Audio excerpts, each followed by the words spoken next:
Tu dépenses chaque année de l'argent en engrais, en stimulants, en purins, en produits pour réveiller les racines.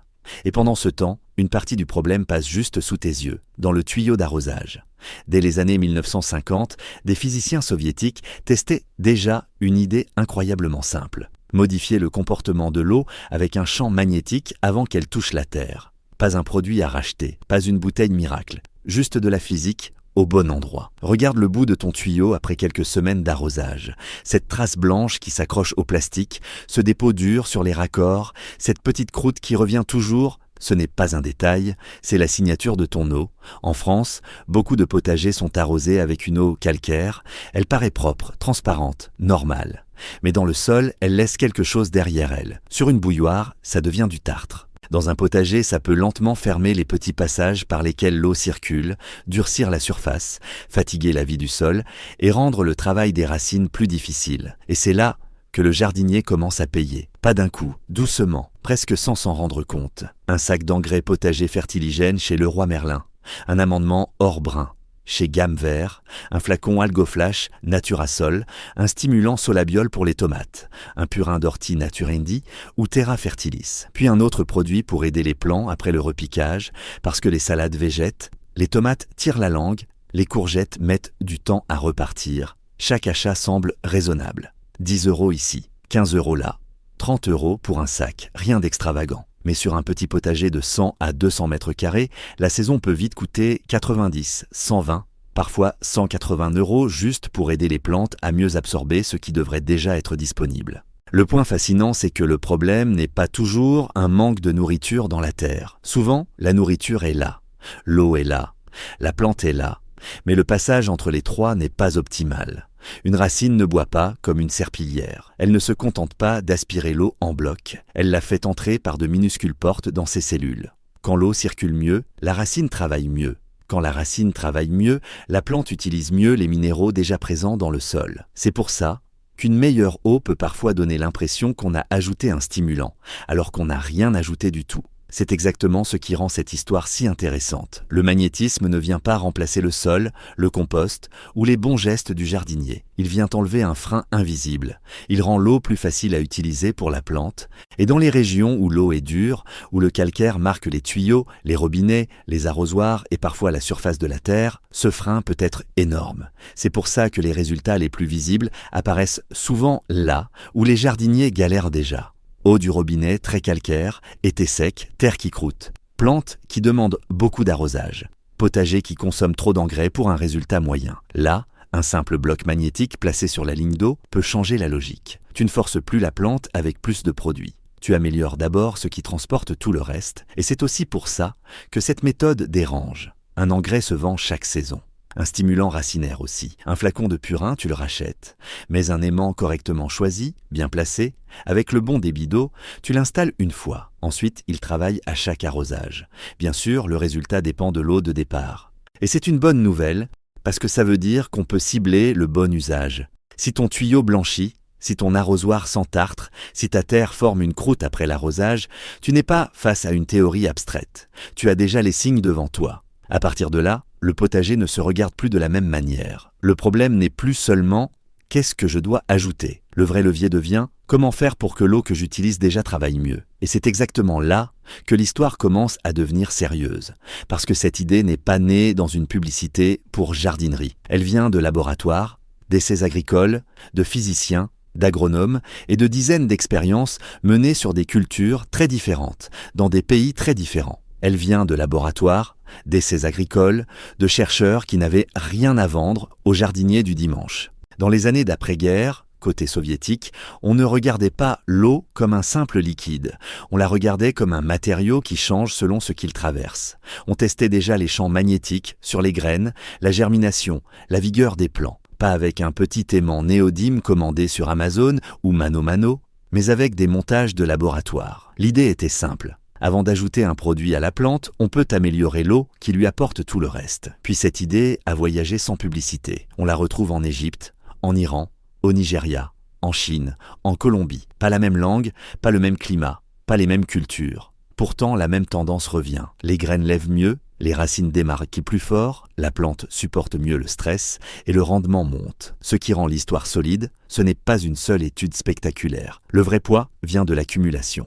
Dans des revues comme Frontiers in Plant Science, Notulae Scientia Biologicae, Scientific Reports ou Curus, on lit des essais avec témoins. La même eau, la même culture, mais d'un côté un passage dans un champ magnétique, de l'autre non. En Égypte, des chercheurs du National Research Center ont travaillé sur la lentille dans un sol sableux remis en culture. Même culture, 2 saisons. Avec l'eau magnétisée, le rendement en graines a augmenté d'environ 25%, la paille de plus de 40% et la production totale de plus de 37%. Ce chiffre parle au panier, aux cagettes, aux kilos récoltés. Au Nigeria, l'essai sur la tomate Roma VF est très parlant pour un potager. Les chercheurs ont utilisé 30 aimants néodymes et testé plusieurs niveaux d'arrosage. L'eau magnétisée ne montre pas son intérêt seulement quand tout va bien.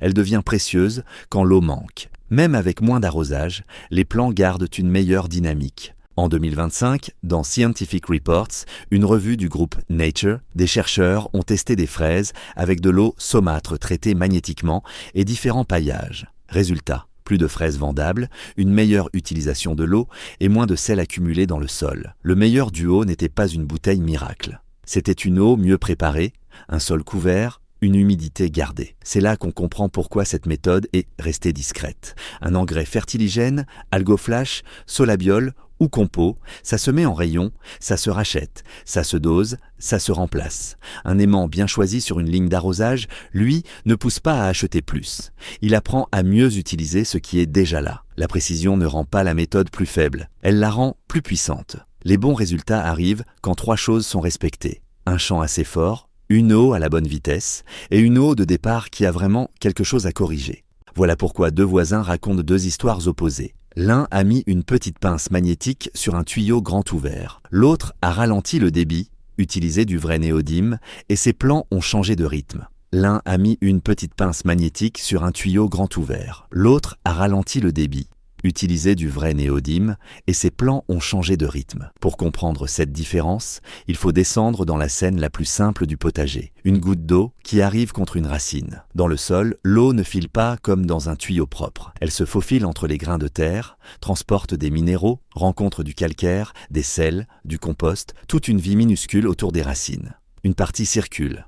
Une autre s'accroche, et plus l'eau est dure, plus elle laisse des dépôts, forme des croûtes, fatigue les passages par lesquels la terre respire. Le champ magnétique agit juste avant ce moment-là. Il change la manière dont l'eau se comporte. Après traitement, l'eau mouille mieux et glisse plus facilement dans les espaces fins du sol. Pour une racine, cette nuance est énorme, car toute la vie d'une plante se joue dans des passages presque invisibles. Une racine n'avale pas l'eau en bloc. Elle la fait entrer par de petites portes dans ses cellules. Ces portes ont un nom savant, les aquaporines, mais on peut les voir comme des portiers de l'eau. Quand l'eau arrive plus facile à faire passer, la plante force moins pour s'hydrater. Elle repart plus vite après un repiquage. Elle tient mieux pendant une journée chaude. Voilà pourquoi certains jardiniers ont l'impression d'avoir mis un stimulant racinaire, alors qu'ils n'ont rien ajouté. Solabiol, algoflash, naturasol ou fertiligène promettent souvent de favoriser l'absorption. L'eau magnétisée travaille plus tôt, elle rend le transport plus efficace. Il y a aussi le calcaire. Dans une eau dure, il ne disparaît pas, mais son comportement change. Au lieu de se déposer de façon plus collante, il circule autrement, s'accroche moins aux surfaces, verrouille moins vite les passages du sol. Le jardinier le voit dans une terre plus souple après l'arrosage et des plants moins stressés. Même logique avec les sels, près de la Méditerranée, ou dans les jardins où l'évaporation concentre tout en surface, le sel devient un frein discret. La plante peut avoir de l'eau autour d'elle et pourtant boire difficilement. L'eau traitée magnétiquement aide à déplacer ces sels hors des racines. Sur la fraise, des essais récents ont montré que le duo eau magnétisée et paillage garde mieux l'humidité et limite l'accumulation de sel. Tout va dans le même sens. L'eau pénètre mieux. Le sol garde une meilleure structure. Les racines absorbent avec moins de résistance. Les minéraux déjà présents deviennent plus accessibles. Le compost, le paillage et la vie microbienne deviennent plus rentables. C'est pour ça qu'un aimant ne doit pas être regardé comme un gadget accroché au tuyau. C'est un réglage en amont, comme affûter une lame avant de couper. Le geste est petit, mais il change tout ce qui vient après. Et là, On comprend pourquoi les tests ratés existent. Si l'eau traverse trop vite, elle passe devant le champ sans recevoir le traitement. Si le champ est trop faible, l'effet reste léger. Si le bloc est mal placé, l'eau arrive comme avant. Ce n'est pas le principe qui manque, c'est le réglage. Un montage sérieux commence avec un seau, pas avec une fiche produit. Tu ouvres le robinet, tu remplis 10 litres et tu regardes le temps. Si le seau est plein en 30 secondes, l'eau arrive trop vite. Elle traverse le champ magnétique sans vraiment être traitée. Il faut viser autour de 6 à 8 litres par minute. Dans beaucoup de jardins, ça veut dire ouvrir le robinet au quart. Ensuite, il y a les aimants.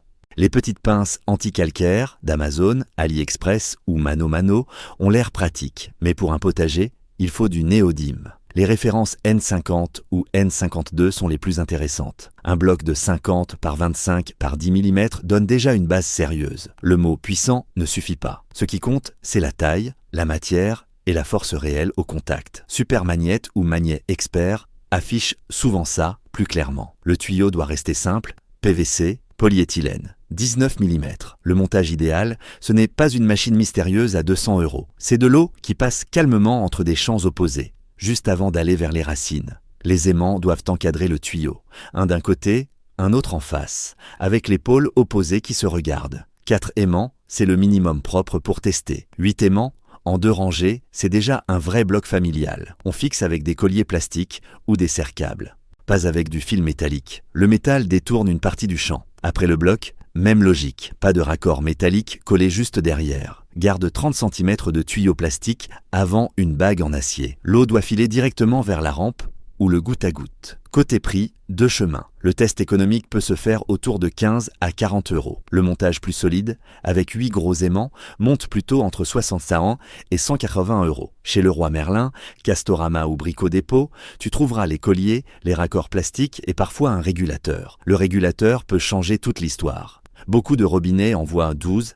15, parfois 20 litres par minute. À cette vitesse, même de bons aimants travaillent mal. Un petit régulateur Gardena, Claber ou Rainbird calme le débit. Et là, le bloc magnétique devient une vraie pièce de la ligne d'arrosage. Le meilleur endroit, c'est avant la division principale. Avant que l'eau parte vers les tomates, les salades, la serre ou les arbres. Toute la ligne en profite. Avec le goutte à goutte, c'est encore mieux, parce que le débit est déjà naturellement lent. 2 petits blocs à la suite valent souvent mieux qu'un seul gros bloc. L'eau passe une première fois, continue, puis retraverse un second champ. Dans la terre, l'effet devient plus régulier. Magnétiser une cuve le lundi pour arroser le dimanche n'a pas grand intérêt. L'effet se garde un temps, puis s'efface, surtout si l'eau chauffe ou stagne. Le bon moment, c'est juste avant l'arrosage. À partir de là, tout devient clair. Néodyme sérieux, tuyau non métallique, aimant face à face, débit ralenti, aucun raccord métallique juste après. Et quand ces paramètres sont en place, les premiers signes ne se lisent pas sur l'aimant. Ils se voient dans les plans. Pas le lendemain comme dans une publicité pour engrais miracle. Le premier signal arrive avec les semis. Sur une ligne de radis, de laitue ou dans des godets de tomates, les graines arrosées avec l'eau traitée se réveillent plus vite. Pas toutes d'un coup, mais la ligne sort plus tôt, parfois avec 1 ou 2 jours d'avance. Après 10 jours, l'histoire se passe sous la terre. Un plant repiqué reste moins longtemps dans cette pose molle. Il est vert, vivant, mais il ne bouge pas. Puis il accroche. Les jeunes racines partent chercher plus loin, se divisent, occupent mieux le sol. La plante n'est pas dopée. Elle travaille avec moins de frein. Un poivron qui repart s'entraîner, une courgette qui garde ses feuilles ouvertes en pleine chaleur, une salade qui ne bloque pas après 2 arrosages calcaires. Ce sont de petits signes, mais ils s'additionnent. Vers 3 semaines, la différence devient visible. Les plants prennent plus de volume, une meilleure tenue, une couleur plus régulière. Sur les tomates, la floraison arrive parfois plus tôt. Et là, les euros commencent à parler. Sur un potager de 100 mètres carrés, beaucoup de jardiniers dépensent 120 à 180 € par saison entre engrais, purins, stimulants racinaires et produits de rattrapage. Si l'eau magnétisée réduit une partie de ses achats, l'économie peut tourner autour de 20 à 45 € dans l'année. Un montage d'essai à 30 € commence à se rembourser dès la première saison. Dans une serre, le calcul est plus rapide. Tomates, poivrons, aubergines, concombres. Quand l'eau est mieux utilisée, il y a moins de blocages, moins d'arrosages inutiles, moins de flacons anti-stress, achetés chez Truffaut ou Jardiland. Pour les fruitiers, c'est plus lent, mais profond. Un jeune pommier, un figuier ou un abricotier construit d'abord ses racines. Une eau mieux absorbée l'aide à profiter des fenêtres d'humidité après l'arrosage. Sur plusieurs saisons, cela veut dire moins de stress et une fructification plus régulière. Le plus parlant reste la récolte. Dans un jardin avec eau dure, un gain de 15 à 30% n'a rien d'abstrait. C'est une cagette de tomates en plus. Des concombres qui continuent une semaine de plus. Ce n'est pas une ligne dans une étude, c'est quelque chose qu'on porte à deux mains. Il y a aussi le bénéfice discret, des racines moins fatiguées. Une eau qui pénètre mieux, un sol qui respire mieux, des racines plus actives. On ne remplace pas le compost, le paillage ou les bons gestes. On enlève un frein. Dans les zones méditerranéennes, près de la Camargue, ou sur des terres arrosées puis séchées par le soleil, l'eau traitée aide à déplacer les sels au lieu de les laisser se concentrer autour des racines. Le résultat se lit sur une saison complète. Le 3e jour, une graine démarre plus vite. Le 15e, le plant reprend mieux. Le 30e, il remplit l'espace. À la récolte, la différence n'est plus dans le tuyau. Elle est dans les paniers. À ce moment-là, l'aimant n'est plus un bricolage curieux sur le tuyau. Il devient une pièce du système. Au début, on l'installe sur une rangée de tomates. Puis on comprend que toute la parcelle peut recevoir une eau mieux préparée. Le premier niveau reste simple. Un bloc sur le tuyau, avant les planches principales. On garde une rangée témoin avec l'eau normale. Pas besoin de croire un chercheur ou une vidéo. En quelques semaines, les feuilles, les racines et la reprise après chaleur donnent leur avis. Le deuxième niveau, c'est la ligne principale. Le bloc se place après le robinet ou la pompe, avant que l'eau parte vers la serre, les arbres et les plates-bandes. Là, toute la parcelle profite du même traitement. Si le débit reste fort, on ajoute un second bloc pour donner à l'eau 2 passages. Le 3e niveau est le plus malin. Aimant, goutte à goutte et paillage. Un réseau Gardena, Claber ou Rainbird ralentit déjà l'eau et la dépose près des racines. Le paillage garde l'humidité. Le bloc magnétique prépare l'eau juste avant son arrivée. Ensemble, ils donnent moins de stress, moins de pertes, plus de régularité. Et là, les achats changent. Le stimulant racinaire du printemps devient moins automatique. Le produit anti-stress repiquage reste plus souvent au rayon. Une partie des engrais fertiligènes, Solabiol, Algoflash ou Orbrun se dose plus calmement. Ce n'est pas une guerre contre les engrais. Un sol vivant aura toujours besoin de compost, de rotation et de paillage. Mais il y a une différence entre nourrir une terre et compenser une eau qui travaille mal. Sur plusieurs saisons, le calcul devient clair. Un test à 30 €, un bloc solide à 100 ou 150 €. En face, des produits qu'on rachète moins vite, ou plus du tout. Et surtout, une récolte qui ne dépend plus d'un nouveau flacon dès que les plants ralentissent. C'est sans doute pour ça que cette idée ne sera jamais poussée comme une révolution de rayon chez Jardiland, Truffaut ou Gamme Vert. Elle ne crée pas une habitude d'achat, elle en coupe une partie. Un aimant néodyme bien placé ne demande pas une dose après chaque pluie. Il ne remplace pas le bon jardinier. Il rend ses gestes plus efficaces. Le compost nourrit mieux. Le paillage garde mieux. Le goutte à goutte distribue mieux. L'eau arrive aux racines avec moins de résistance. C'est discret, presque trop simple pour être pris au sérieux. Pourtant, c'est souvent ce genre de détail qui change une saison. Le vrai choix n'est donc pas entre croire et ne pas croire. C'est de consacrer une rangée, un tuyau, un mois et de regarder. Même terre, même variété, même soleil. D'un côté l'eau habituelle, de l'autre l'eau passée dans le champ magnétique au bon débit. Le potager répondra sans discours.